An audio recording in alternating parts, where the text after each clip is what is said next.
လက်မိုင်းရမယ်ကိုဘလောက်ထိမျောလင်းခွင့်ရှိမလဲသူဟာဘာစီလိုနာရဲ့အနာဂတ်ဘလွန်တော်ဆိုရှင်လားပရိသတ်များအားလုံးပဲမင်္ဂလာပါပရိသတ်တွေအတွက်အားကစားဗဟုသုတရရှိစေဖို့ရည်ရွယ်တင်ဆက်ပေးနေတဲ့ကျွန်တော်တို့ရဲ့7 Sport YouTube Channel ကနေပရိသတ်များအားလုံးကိုပြန်လည်ကြိုဆိုပါရစေ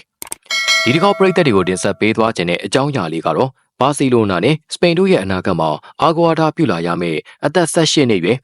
တောင်ပန်ကစားသမားလက်မိုင်းရမယ်ကြောင့်လက်မိုင်းရမယ်လာမယ့်ဇွန်လမှာအသက်18နှစ်ပြည့်မြောက်မှာဖြစ်ပြီးတော်တော်လေးအကောင်သေးပြီးတော့အစိတ်ထက်တဲ့ကစားသမားလို့ဆိုရမှာပါ။ကောင်းဆိုလည်းမပြောနဲ့လေဘာစီလိုနာရဲ့နာမည်ကြီး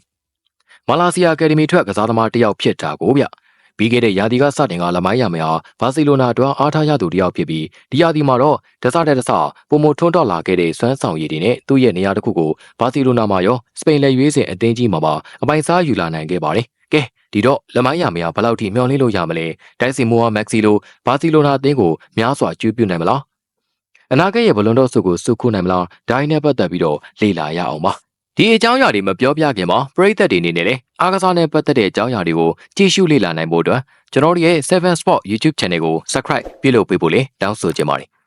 လက်မရမယ်ဟာအသက်အရွယ်ငယ်ရွယ်သေးပေမဲ့အောင်မြင်မှုရယူထားနိုင်ခဲ့မှုကတဦးချင်းမှာရောအသင်းလိုက်မှာပါအတိမတ်ပြုလုပ်စရာစုတစိတ်တွေကိုစတင်စုခုနေခဲ့ပါတယ်။သူဟာ2024ခုနှစ်ရဲ့အသက်22နှစ်ရောက်ကစားသမားတွေကိုပေးရချီးမြှင့်တဲ့အတိုးတက်ဆုံးလူငယ်ကစားသမားစု Golden Boy Award ကိုစုခုနိုင်ခဲ့ပြီးတခြားသောလူငယ်ကစားသမားစုအများပြားကိုလည်းစုခုထားနိုင်ခဲ့ပါတယ်။ဒါ့အပြင်ဘာစီလိုနာအသင်းနဲ့လည်းစပိန်လာလီဂါစပိန်ဘရင်ဖလားနဲ့စပိန်စူပါဖလားတို့ကိုစုခုထားနိုင်ပြီး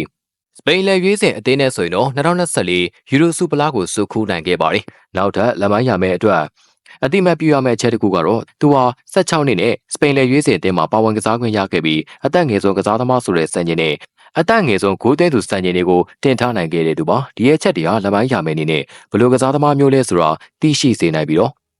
့အစကောင်းမှအနှောင်းသေးကြဆိုတဲ့စကားတိုင်းလက်မိုင်းရမယ့်ရဲ့ကစားသမားဘဝကတော့အစကောင်းနေခဲ့ပါတယ်သူဟာ2020-23ဘောလုံးရာသီမှာဘာစီလိုနာအသင်းကြီးအတွက်စတင်ကစားခွင့်ရခဲ့ပြီးလက်ရှိချိန်ထိဆိုရင်တော့ပွဲစဉ်ပေါင်း68ပွဲမှာသွင်းဂိုးပေါင်း22ဂိုးသွင်းယူထားနိုင်ခဲ့ပါတယ်။ဒီပမာဏဟာအသက်18နှစ်အရွယ်ကစားသမားတအုပ်အတွက်အတော်လေးများပြားလာတဲ့ပမာဏတစ်ခုဖြစ်ပြီးအထင်ကြီးလောက်စရာနေတာတစ်ခုပါပဲ။ဘာစီလိုနာရဲ့ကန်နဝင်တက်ဆင်မိုမက်ဆီဟာပထမဆုံး3ရာသီမှာပွဲစဉ်ပေါင်း80လောက်ပါဝင်ကစားခဲ့ပြီ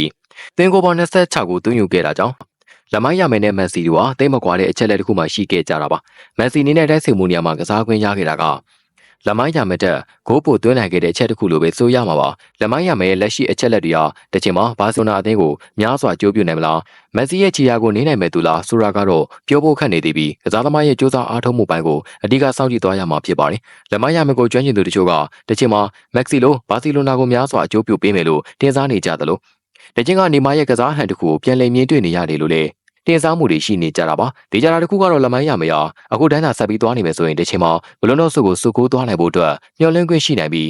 းဒီအခွင့်အရေးကိုရမယ်တယောက်အမိရဆုတ်ကန်နိုင်မလားတကူရှိတာကလက်မိုင်းရမယ်ဟာလူငယ်တူဦးဖြစ်တာကြောင့်လည်းအပျော်ပါးကိုစိတ်ဝင်စားသူတူဦးဖြစ်ကြောင်းသူ့ရဲ့ TikTok တွေလူမှုကွန်ရက်စာမျက်နှာတွေမှာတချင်းပွဲကနေတဲ့ဗီဒီယိုတွေကနေတဆင့်သိရှိနိုင်ပါတယ်။လူငယ်တူအတွက်စူးစမ်းရင်ဘာဖြစ်နိုင်လဲဆိုတော့ဘယ်နေပင်မှာမစိုးတွေ့မြင်နိုင်ပြီးလက်မိုင်းရမယ်နေနဲ့ပုံမှန်တိုင်းစူးစမ်းနေဖို့သာလိုအပ်တာပါ။ဒါပြင်နောက်တစ်ချက်ကတော့စီနီယာကစားသမားတွေကိုလေ့လာနေဖို့ပါပဲ။ရမယ်မတိုင်ခင်မှာလဲဘာစီလိုနာနဲ့စပိန်တို့အားထားရမယ့်လူငယ်ကစားသမား2ဦးပေါ်ထွက်လာသေးပြီးတော့ဂါဖီနဲ့ဘယ်ရီတို့ဟာလက်မရမယ်တိုင်းနာမည်ကြီးခဲ့တာပါဒီကစားသမား2ဦးစလုံးဟာ2021နဲ့22ခုနှစ်တွင်မှာရှေ့စနောက်ဆက်လက်မရမယ်တိုင်းအတိုးတက်ဆုံးလူငယ်ကစားသမားစုဂိုဂျာဘာအဝါကိုစုခိုးနိုင်ပြီးအဲဒီနောက်ပိုင်းမှာတော့ဘာကြောင့်မှမသိနာမည်ကြီးတဲ့ရှင်ဝါရီယာတဖြည်းဖြည်းကျဆင်းလာခဲ့ပါတယ်ဒီအချက်တရားလက်မရမယ်တယောက်သတိထားလေ့လာရဖို့ရှိပါတယ်ဒီအခြေအနေတွေကျော်လွန်နိုင်မယ်ဆိုတော့လက်မရမယ်ဘာစီလိုနာနဲ့စပိန်တို့အတွက်အဖိုးအနှက်ကထိုက်တန်တဲ့ကစားသမားတို့ဖြစ်လာဖို့ရှိနေခဲ့ပါတယ်ဒီလောက်ဆိုရင်တော့ပရိသတ်တွေအနေနဲ့လက်မရမယ်ကြောင်းတည်တဲ့လောက်သိရှိခဲ့ပြီးဖြစ်လို့ဒီမှာလေးရန်နာကြမှာရခင်ဗျာနောက်ထပ်လေပရိသတ်တွေကိုအားကစားနဲ့ပတ်သက်တဲ့ဘူတုတရရှိစေမယ့်အကြောင်းအရာတွေနဲ့တူပြန်လာခဲ့ပါမယ်ခင်ဗျာ